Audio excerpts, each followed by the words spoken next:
It's time for Inside the Patch with your Las Vegas Raiders. Here's Gnarley Charley.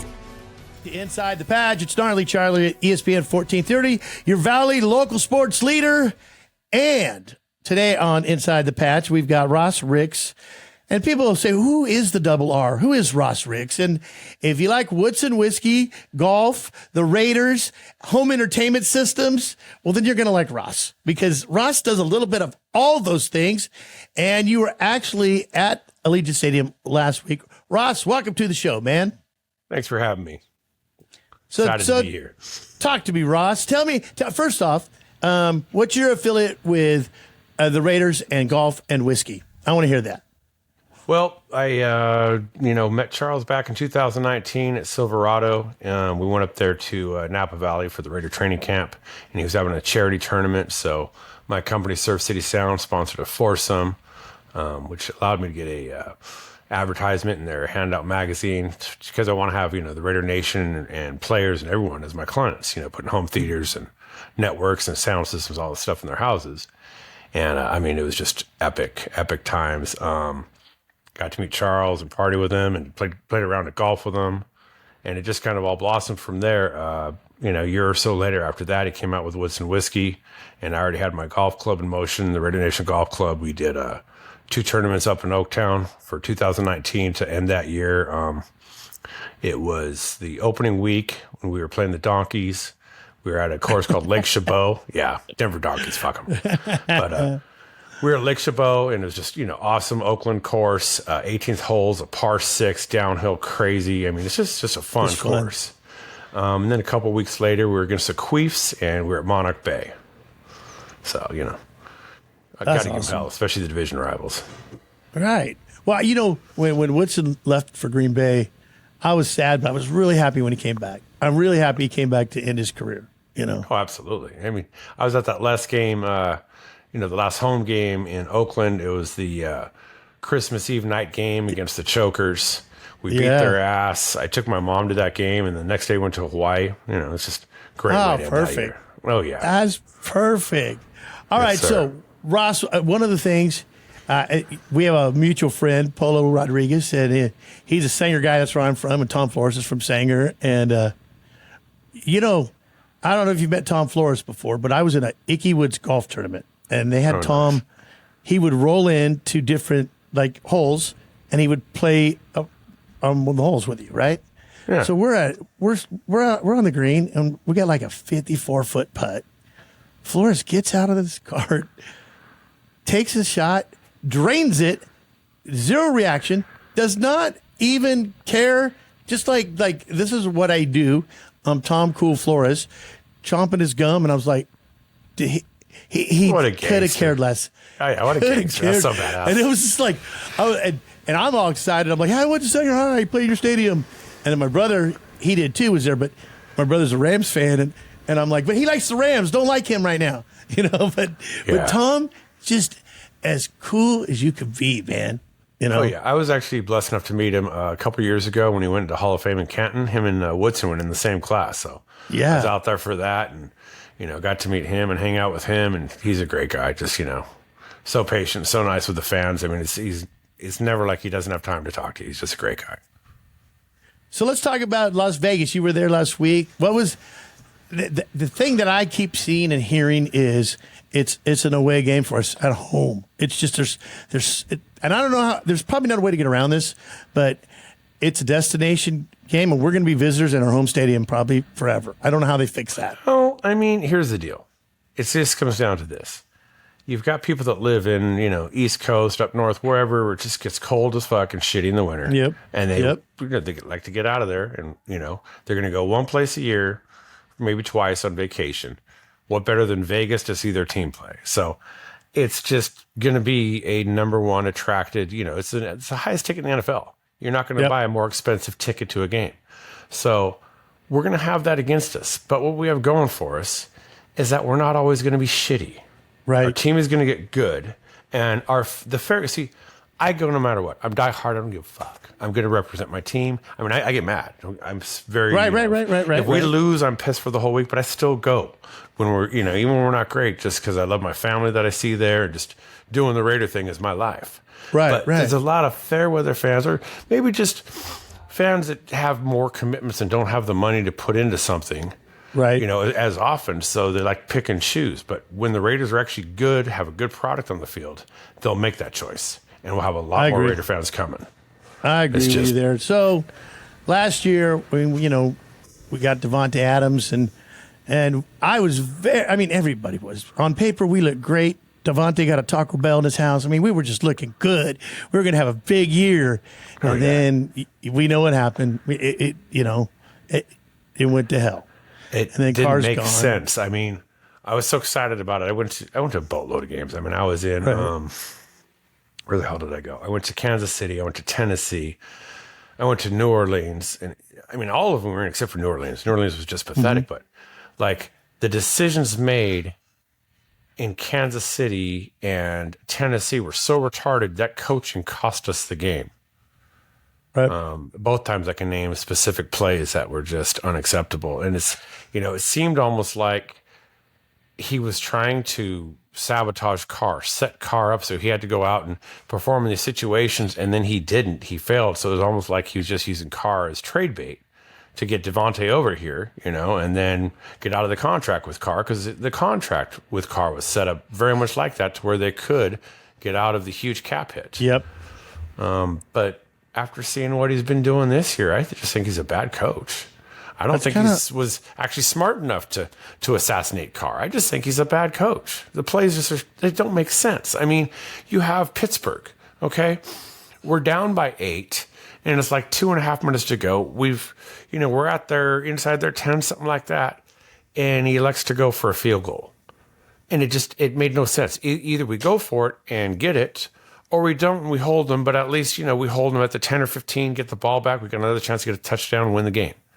Right. Against the chokers. He didn't learn from Pete Carroll. He's got to throw the ball from the 2 or 3 yard line. I mean, Josh Jacobs was running all over their ass. And it's just shit like Monday night, going for the field goal at the end there. Instead of going, just so many times, he is like trying to steal defeat from the jaws of victory. It just, it's fundamentally bad coaching. No confidence, But the other thing that bothers me right now is that I was ready to give up on the season, and we're not out of it at all mathematically. We still got to play the Chiefs twice. We got to play the Chargers again and Denver again.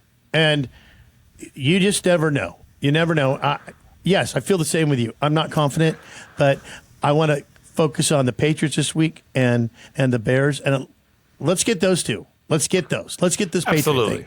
Absolutely. I mean, you got to get the winnable games for sure.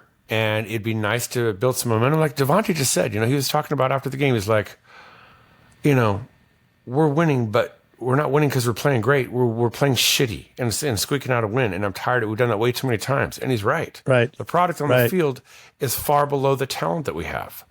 And that, exactly. It's just coaching. It's poor coaching. And I mean, the whole nation, I don't know anyone in Raider Nation who feels like McDaniels is doing a good job. He's like the Brandon of the NFL. I hate the way I feel about the coach right now. When Khalil Mack got traded, I was mad. I was happy when Gruden came back. I was upset. There's things that you just don't get over, and then we're still going to be Raider fans. We're Raider fans. I mean, I didn't want Carr to go, but it is what it is. I don't get to make those choices. But, no. End of the day, we're still going to go with the Raiders. I hate feeling like I hate our coach. I hate that feeling. You know why? Because you never want to root against the pilot of the plane you're riding on. Yeah. He's the one that's going to take us where we go, and we don't want him to crash. Right. But when you see him get on and he's kind of stumbling and drunk, it makes you a little nervous. You know what I mean? Yeah. It just you just feel like, is this really the guy that's good? Because even if we the team comes together and we start making momentum and do good. Is he going to make some shitty decision in the playoffs if we happen to make the playoffs and kill that? I mean, it's, I just would like to see fundamentally better coaching, better football, better strategy. The second half adjustments aren't happening. Just like all the things that you want out of your coach. And then you see these other great coaches in the league that I just want that for us. There are 4 or 5 young new coaches that just are kicking ass, and I'm even short on names right now. You want to hang out with them. I would want to hang out with them, Yeah. Like you got McDaniels in Miami. You've got the guy in Detroit. I can't think of his name. You've got freaking the Jets coach. He's a badass. I mean, those are guys that they have their players' backs and they're confident with their team, and the players play for them. Absolutely. Did you see Crosby hugging Bisaccia after the game? Yes. Even though Crosby was being interviewed nationwide, and boom, timeout. That's my guy. And I was like, man. And then you think he earned a chance, man. We should have kept him. I know. I've already said this in another thing, but I know. I guess I'm trying to go, okay, I have no control over that. And so, but it sure is a good feeling, though, when you're on board with your coach. Like Gruden, I like the fact that if a referee did something dumb, Gruden was going to be up in their face, Right. It just even just some of the sound bites were so great. Just like, I want to be the stuff of nightmares. Fine, let's go. Let's run through that wall for this guy.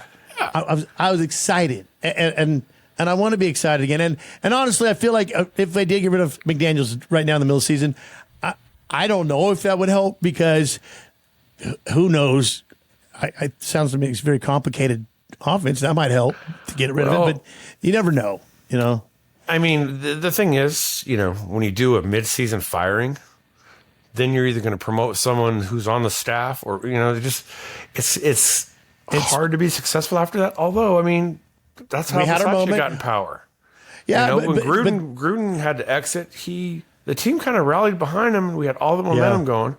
Yeah, and then Henry Ruggs happened, and then we somehow got it back again, and somehow made the playoffs. But I mean, we were won like 2 in a row, went into the bye week, and I'm feeling real good about us. And then Henry Ruggs happened. I mean, it's just crazy shit. Yeah, that was one of the craziest years. Well, look, so our goal is the Patriots. How do you feel about that? What do you think? What needs to happen? It was a fumble, and they haven't scored. Their offense is worse than ours, and they don't have potential like ours do. So, but Belichick's got blown out twice, and this is also he's got probably a little, he doesn't want Josh McDaniels to beat him again. Do you think Josh McDaniels can outsmart Belichick? Because I sure as fuck don't. I don't either. Yes, I mean, I hear you. Well, what else do you have going in Vegas? Are you going to be there at the game? Are you going to be in the game? This week, I am not planning on it because I'm going to Chicago the following week. Nice. I may go. I mean, I don't know. I was pondering it, but man, I was still hungover this morning, and that was from Monday night, so it was crazy. How fun was that? Tell me what's the funnest thing you've seen? What happened Monday night? The whole weekend was epic. Just Raider events, Raider parties.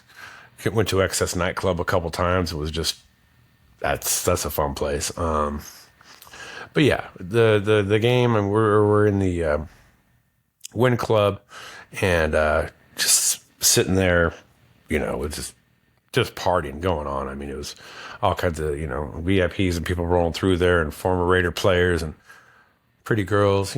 All the things that make a day enjoyable. That's right. The whiskey was flowing, music was on, Raiders were pumped up, and the Packers wanted to yell, "Go Pack, go!" But all they could do was go back home. So it was a good day. It was a good day. Well, look, Ross Ricks, I appreciate you coming on. I want to hear more about your Raiders stuff this year, so we'll have you back on again. What's in Whiskeys, and what's your company? Surf what? Surf City Sound. One Raider thing I do want to share with you is I do run the Raider Nation Golf Club, and we do tournaments where we put former Raider players with Raider fans. And awesome. We're also doing a new thing this year where we're actually taking on other fan bases. So I've created fan base names for all 32 teams. We're the Raider Nation Golf Club. There's the, what do we got? Dirty Bird Golf Club, Dog Pound, all of them for all 32 fan bases. It's all named after the fan bases. And that's cool. What I'm doing is doing match play, putting former players with fans from both sides. And that's where it gets really good because we're doing a Ryder Cup style tournament. That's going to be awesome. a big deal. Yeah. I like it. All right, Yes, go sir. Vegas, baby. I love it. Go Vegas. Oh, yeah. All right, thanks. Ross Ricks, thanks again for coming on, man. And we will see you next time right here on Inside the Patch. Pleasure. Appreciate you, my guy. We'll be back with more Inside the Patch on 1430 ESPN, your official home of the Las Vegas Raiders.